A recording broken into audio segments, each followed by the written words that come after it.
ஒரு பள்ளியில் 800 மாணவர்களும் மற்றும் 25 ஆசிரியர்களும் உள்ளனர். மாணவர் எண்ணிக்கை 960 ஆகும். ஆனால் மாணவர் ஆசிரியர் விகிதம் மாறாமல் இருக்க இன்னும் எத்தனை ஆசிரியர்கள் நியமிக்கப்பட வேண்டும்? இது பாருங்க, 800 மாணவர் இருந்தாங்கன்னா அவங்களுக்கு 25 ஆசிரியர்கள் இருக்காங்க. சோ இந்த ரேஷியோவும் இப்ப 800 மாணவர்கள் 960 மாறிட்டாங்க. அப்போ ஆல்ரெடி 25 ஆசிரியர்கள் இருந்தாங்க.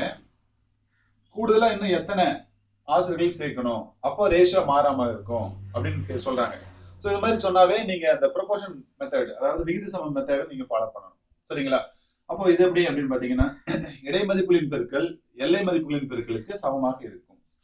இப்ப இங்க பாருங்களேன், 800 into 25 plus X is equal to 25 into 960.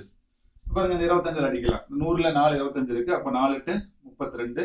32க்கு 96 அடிக்கலாம். அடிச்சீங்கன்னா 3 முறை. 0 இருக்கிறதுனால 0 போட்டுக்கோங்க. அப்போ எக்ஸ் சமம் 30 பிளஸ் 25 ரைட் சைடு போனா மைனஸ் 25 மாறிடும். அப்போ 30ல 25 போனா 5. அப்போ இன்னும் கூடுதலா 5 ஆசிரியர்களை சேர்க்கணும். இது வழிமுறை 1. இன்னொரு வழிமுறை பாத்தீங்கன்னா, இப்போ 800 மாணவர்கள் இருக்காங்க. இப்ப கூடுதலா இன்னும் எத்தனை மாணவர்கள் இருக்காங்க பாருங்க, 800 960. அப்போ 160 மாணவர்கள் வந்திருக்கான். சரிங்களா? இன்ட்டு அந்த பழைய ஆசிரியருடைய எண்ணிக்கை 25. சரிங்களா? சோ இது அடிங்களேன். அடிச்சீங்கன்னா 100ல 4 முறை. அப்ப 4 8 32. சரிங்களா? 32யும் அந்த 120 அடிச்சீங்கன்னா 5 முறை. இப்ப ஆன்சர் இன்னும் கூடுதலா 5 ஆசிரியர்கள் சேர்க்கணும். அடுத்த வினா, 5x plus 15 இஸ்ட் 2x plus 3 is equal to 10 இஸ்ட் 3 எனில் x இன் மதிப்பு என்ன அப்படின்னு சொல்லி கேட்டிருக்காங்க.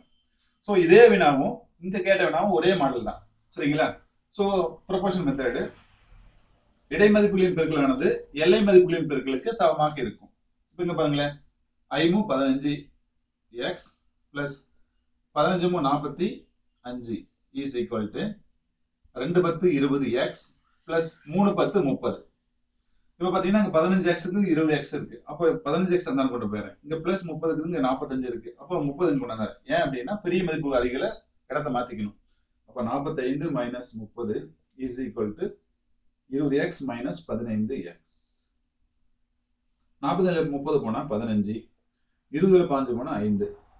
அப்ப 5 அடிச்சீங்கன்னா எத்தனை 5 15, 3 15. அப்ப x ஓட மதிப்பு சமம் 3. இது வழிமுறை 1. வழிமுறை 2 என்னன்னாக்க ஆப்ஷன் மெத்தட். சரிங்களா? ஒவ்வொரு ஆப்ஷன்லும் கொடுக்கப்பட்டது x ஓட மதிப்பு. அதை கொண்டு போய் அப்ளை பண்ணீங்கன்னா ரேஷியோ நமக்கு 10:3 வரணும். உதாரணமா ஏ ஆப்ஷன் எடுத்துக்கலாம். அப்போ ஏ ஆப்ஷன்ல 3 தடவை வச்சுக்கலாம். கொண்டு போய் போடுங்களேன். 3 15 15 15 சேர்த்தீங்கன்னா 30. 2 3 6 6 மணி கொடுங்கன்னா 9. அப்போ 30:9. ரெண்டு பக்கம் 3 அடிக்கலாம். அப்போ 10:3. அப்போ 10:3 வந்ததுனால அப்போ அந்த ஆப்ஷன் தான் மிகச்சரியான விடையா இருக்கும். சரிங்களா? ரைட். ஓர் உலோக கலவையில் 9:4 விகிதத்தில் தாமிரமும் துத்தநாகமும் உள்ளன. 24 கிலோகிராம் தாமிரத்துடன் சேர்த்து உருகக்கூடிய துத்தநாகம் எவ்வளவு தேவை? பாருங்க, 9:4 விகிதத்துல தாமிரமும் துத்தநாகமும் இருக்கு. இப்போ தாமிரத்துடைய வெயிட் சொல்லிட்டாங்க 24 கிலோகிராம். அப்படின்னா துத்தநாகத்தோட வெயிட் என்ன இருக்கும் அப்படின்னு பாத்தீங்கன்னா, பாருங்க ப்ரொபோர்ஷனல் மெத்தட் தான். அப்போ 24 இங்க என்ன? இப்போ நமக்கு தெரியும் இடைமதிப்புகளின் பெருக்கலானது எல்லை மதிப்புகளின் பெருக்கலுக்கு சமமாக இருக்கும். அப்போ 9 பெருக்கல் question mark is equal to 4 பெருக்கல் 24. பாருங்க 3 அடிக்கலாம். 3 9 8 3 24. அப்போ கொஸ்டின் மார்க் இஸ் ஈக்குவல், இந்த பெருக்கல் வந்து வகுத்தல் ஆகும். 8 32 பை 3. அப்போ 32 3 வகுத்தா 13 30, மீது 2 பை 3 கிலோகிராம். அடுத்த வினா, 9க்கும் 25க்கும் இடையே உள்ள இடைவிகித சமன் காண்க அப்படின்னு சொல்லி கேட்டிருக்காங்க. அப்போ 9க்கும் 25க்கும் இடையில 9 25. சரிங்களா? இங்க என்னன்னு நமக்கு தெரியாது. x 25. ஓகேங்களா? அப்ப இடைவிகித சமம்னா இப்படிதான் போட்டுக்கணும். இந்த 9 25 எல்லை மதிப்புகளை எடுத்துக்கிட்டு இடையில வந்து பாத்தீங்கன்னா x நீங்க வச்சுக்கணும், இல்லாட்டி y வச்சுக்கணும், இல்லாட்டி கேள்விக்குறி கூட நீங்க போட்டுக்கலாம். பாருங்க, இடை மதிப்புகளின் பெருக்கலானது எல்லை மதிப்புகளின் பெருக்கலுக்கு சமமாக இருக்கும். அப்ப x இன்டு x ஸ்கொயர் சமம் 9 இன்ட்டு 25. அப்ப x சமம் x ஸ்கொயர் எவ்வளவு அப்படின்னா, x வேணும்னா வர்க்கமூலம் எடுத்துக்கணும். அப்ப 9 இன்ட்டு 25.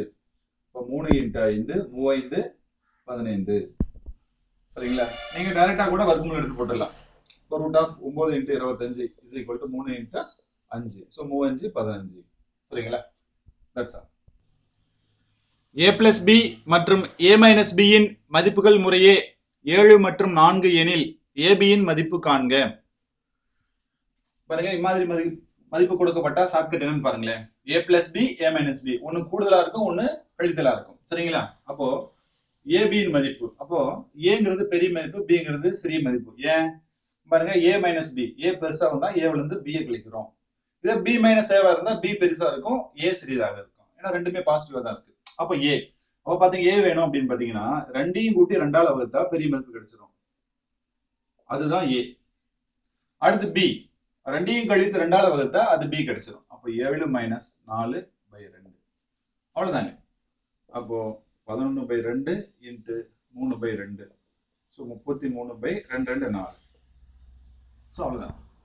ஸோ மறக்காம சப்ஸ்கிரைப் பண்ணுங்க என்னோட யூடியூப் சேனல் கார்த்தி ஜெயபால் சின்ன தம்பி. நான் எப்பெல்லாம் வீடியோ அப்லோட் பண்றேன் அப்பெல்லாம் உங்களுக்கு வீடியோஸ் வந்துகிட்டே இருக்கும். ஸோ இது போல நிறைய ஷார்ட்கட்ஸ் நீங்க தெரிஞ்சுக்கலாம். உங்க ஃப்ரெண்ட்ஸுக்கு ஷேர் பண்ணுங்க, சப்ஸ்கிரைப் பண்ண சொல்லுங்க. தேங்க்யூ.